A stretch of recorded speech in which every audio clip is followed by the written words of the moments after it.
नमस्कार। MHD 6 के अंतर्गत आज हम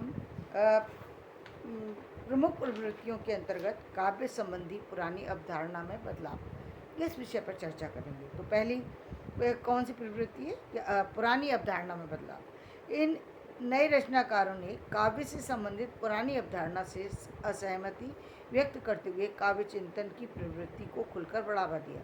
अवज्ञे ने कहा कि युग परिवर्तन के साथ हमारे रागात्मक संबंध बदल गए। रागात्मक संबंध यानी प्रेम करने के तरीके और जो नियम है वो सारे बदल गए। जीवन जगत को देखने की दृष्टि के बदलाव ने राग बोध को परिवर्तित कर दिया। आज की कविता मूलतः अपने को अपनी अनुभूति से पृथक करने का प्रयत्न है, अपने ही भावों के नैर्व्यक्तिकरण की चेष्टा है।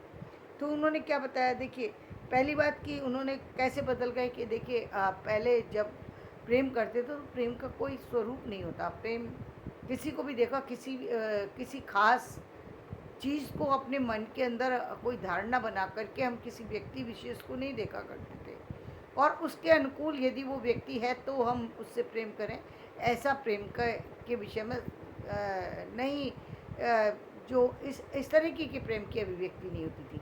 लेकिन समय के साथ साथ एक बदलाव आया और प्रेम के नियम बदल गए।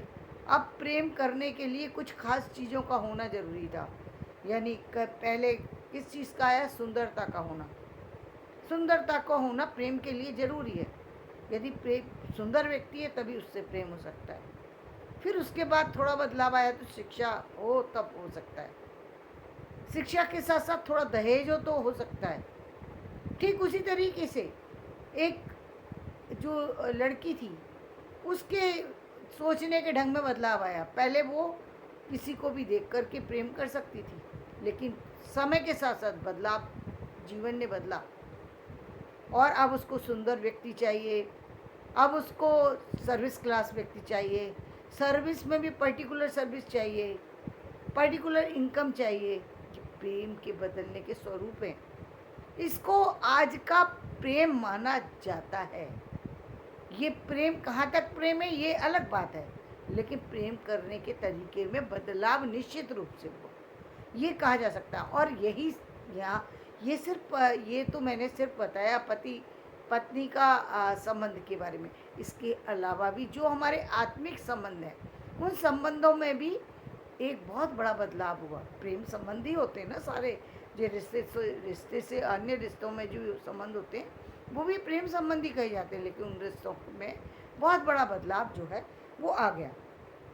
और जो उनकी मूलतः अपने को अपनी अनुभूति से पृथक करने का प्रयत्न किया और अपनी अनुभूति से पृथक करने का, जो अपनी अनुभूतियों उससे अलग करके फिर एक नए दृष्टि से उस चीज़ को देखने, यानी यथार्थ के दृष्टिकोण से चीज़ों को देखने की कोशिश की गई।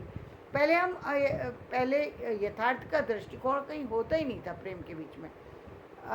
जीवन ने परिवर्तन दिया और उस परिवर्तन के साथ साथ यथार्थ के उसके अंदर आया और यथार्थ ने बहुत सारी चीज़ें जो हैं वो ला करके सामने खड़ी कर दी।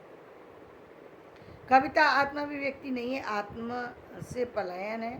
रोमांटिक भाव बोध के विरोध से उपजी गैर रोमांटिक दृष्टि का समर्थन अज्ञे ने किया।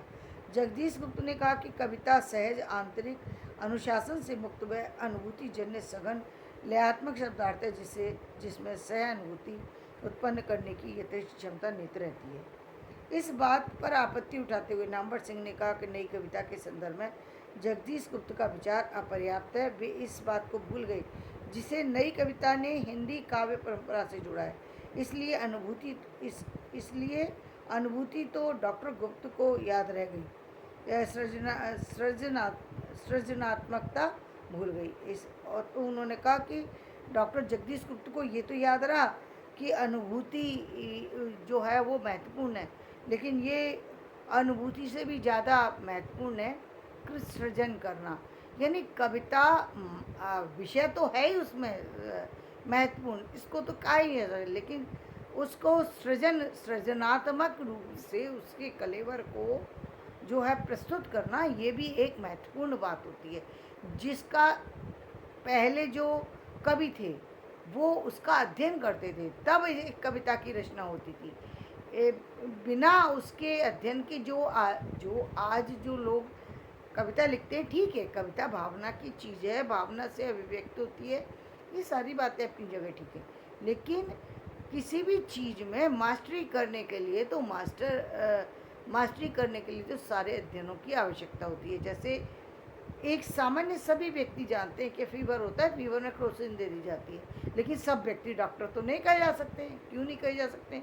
क्योंकि एक डॉक्टर जो है वो उसको पता है कब निमोनिया है, कब और तरह का जो है फीवर है, और उसके लिए क्या क्या टेस्ट कराने होंगे, क्या क्या चीज़ें होंगी, और किस तरीके से उसका उस पर मेडिसिन दी जाएगी। ये सारी जानकारी एक डॉक्टर को मिलती है जिसने एक बहुत लंबे समय तक एक पूरा बड़ा कोर्स किया, तब उसके बाद। ठीक उसी तरीके से जो कवि होते हैं, जो वाकई कवि हैं, जिन्होंने वाकई कविता लिखने को ही अपने जीवन का आधार बना रहे, कविता को ही अपने जीवन का आधार बनाया, उन लोगों को शायद क्या होना ही चाहिए। यदि आप किसी चीज़ में स्पेशलिटी लाते हैं तो निश्चित रूप से उसके बारे में सारी चीज़ों की जानकारी होना अनिवार्य है, और ये पहले कवियों को होती थी। और अब भी जो कवि बहुत ज़्यादा रचनाएं लिखते हैं, गीत लिखते हैं या कुछ लिखते हैं, उसके बारे में सारी जानकारियाँ वो लेते हैं और उसके बाद उन सारी चीज़ों को रखते हैं, नई चीज़ों को उसमें जोड़ते हैं। लेकिन उनको पुरानी चीज़ें भी पता है और नई चीज़ें भी पता है और नए संदर्भ में भी पता है। इसलिए अभिव्यक्ति के नए आयाम भी आए हैं, नए छंद भी आए हैं, नए प्रयोग भी किए गए।